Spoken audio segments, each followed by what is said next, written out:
Ahojte, vítajte pri novinkách od značiek V-Knives, Civivi a Sencut, ktoré dorazili do prémiových nožov a na ktoré sa dneska spoločne pozrieme.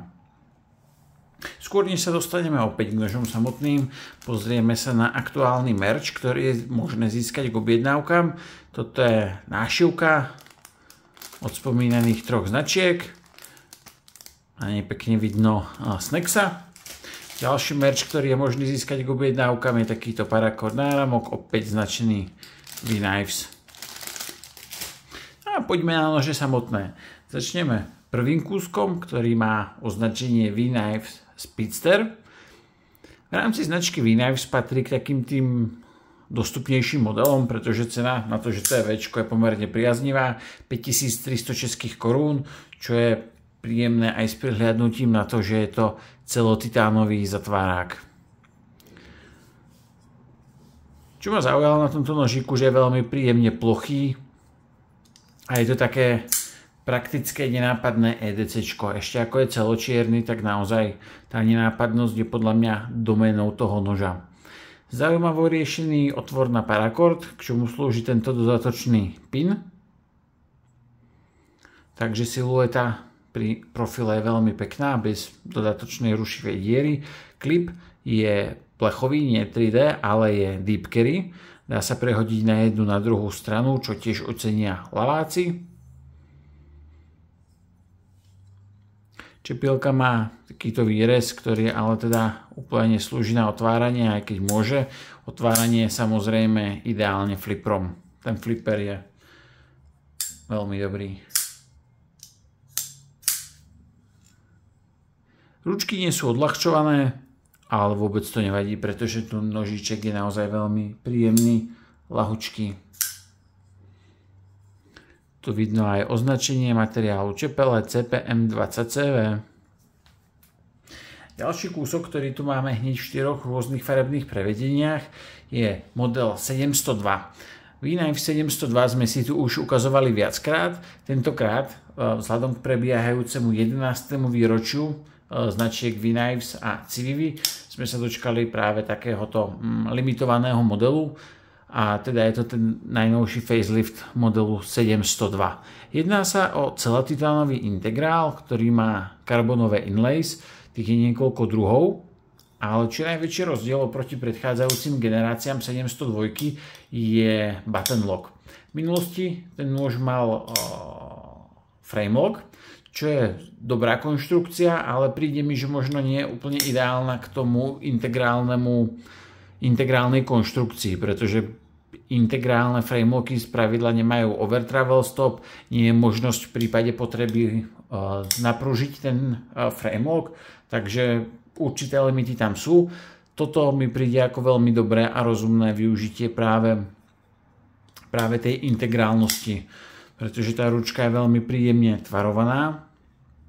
V ruke naozaj cítiť, že je veľmi, veľmi ergonomicky tvarovaná. Zaujímavo sa drží práve vďaka tomuto rozšíreniu, ktoré možno bude vidno aj pod takýmto uhlom, aj keď asi nie tak, ako by som chcel. Ten pocit v ruke je naozaj veľmi ťažko opísateľný.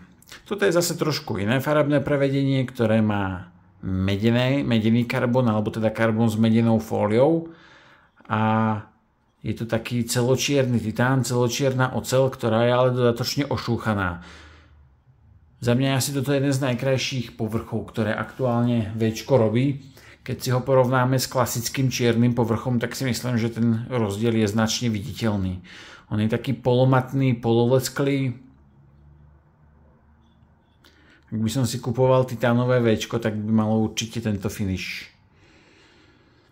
Teraz to porovnávame zase s takýmto iným farebným vyhotovením, ktoré by som nazval ako monochromatické, alebo teda čierno-biele. Môžeme sa pozrieť trochu na tie detaily, tie sú veľmi pekné, aj toho čiernenia, aj tých prechodov medzi výbrusom, medzi tým saténovou časťou a teda čiernenou výbrusovou časťou. Máme tu označenie aj limitácie, keďže sa jedná o limitky. Každý kúsok je asi vyrobený v 150 kusových sériách, takže tých nožov moc nie je. V Chod veľmi dobrý a keď som spomínal tú integrálnosť, tak si trúfnem povedať, že každý z tých 4 nožov, ktoré tu mám, má rovnako skvelý chod. Ono občas niekedy, práve možno na tých historických 702 býval trošku rozdiel v tom chode. Tu je to naozaj, každý nôž má ten chod úplne identický ako ten predchádzajúci. Tuto vidno takú konštrukčne riešenú vložku, ktorú takmer ani nevidno. Je to práve z dôvodu tej integrality, aby tam bolo možné uložiť všetko do toho čapu, čo tam uložiť treba. Tuto máme aj detail button locku.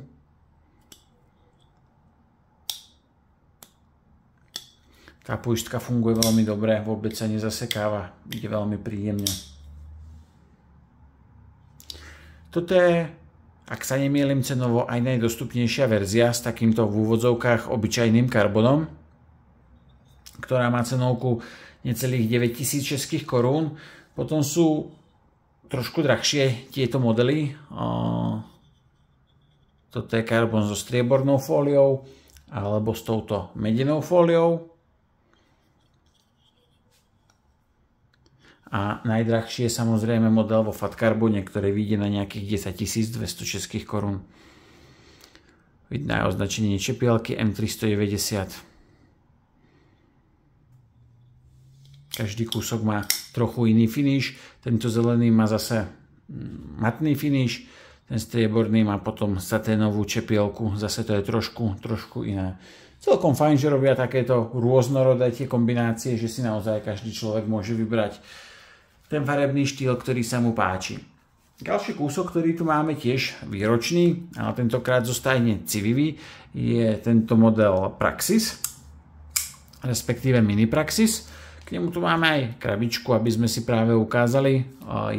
výročie, ktoré oslavuje výrobca aj práve týmito modelmi, aj týmito krabičkami. Tu je vidieť krátky popis, 2014 kusov, čo odkazuje práve na rok výroby, alebo teda na rok založenia značky, rok 2014. Taktiež je to doplnené o tento titánový modrý Deep Carry Clip, ktorý pekne korešponduje s karbonom.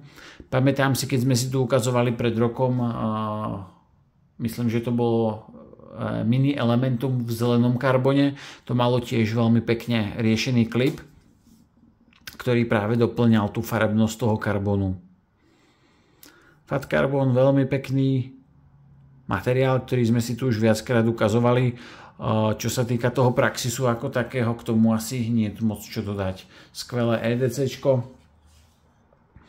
a ke porovnanie práve rozdielných vyhotovení toho karbonu. Ten karbon je veľmi pekný, obzvlášť od tohto výrobcu Fat Carbon, jednak preto, že je vyrábaný v Európe a jednak preto, že tá farebnosť je naozaj niekde inde než na všelijakých lacných náhradkách karbonu.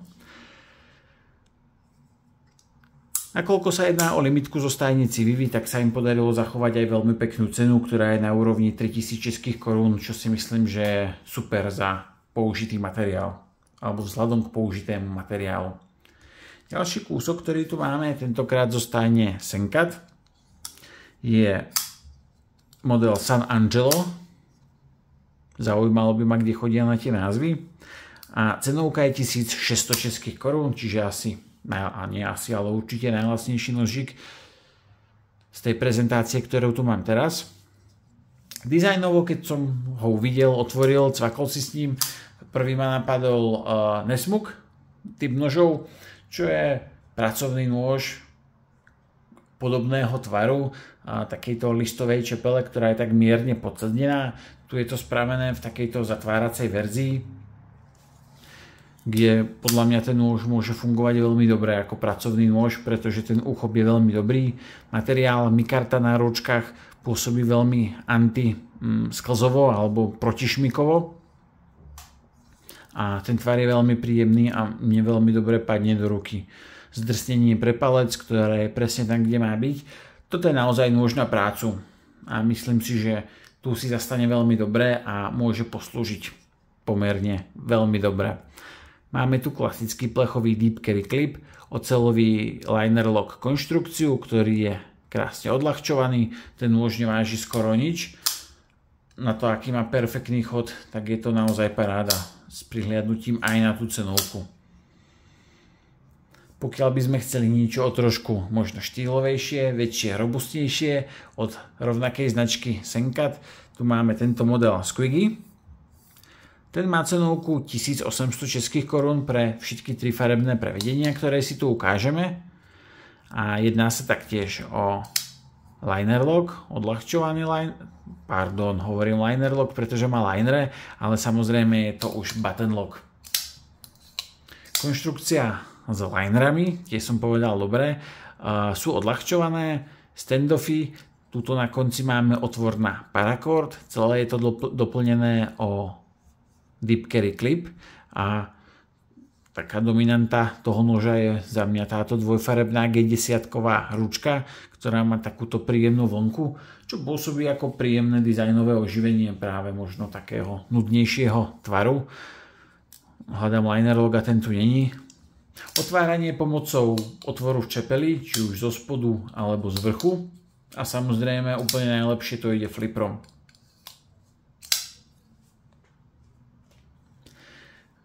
Stormtrooper prevedenie so saténovou čepielkou a čierno-bielou G10. Konštrukčne je toto isté, rovnako parádny chod.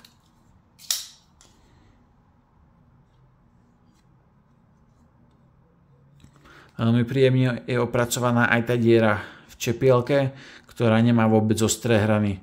Tu by sa mohli inšpirovať možno aj niektorí iní výrobcovia.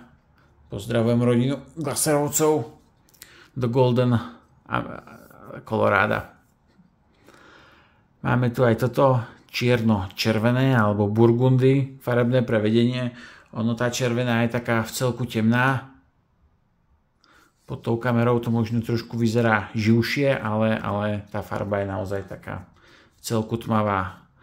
Trošku prachu, za čo sa ospravedlňujem, ale pod takýmto typom silnejšieho svetla naozaj vystúpi úplne každé zrnko prachu na tom noži a niekedy mám pocit, že nerobím nič iné, len že to utieram.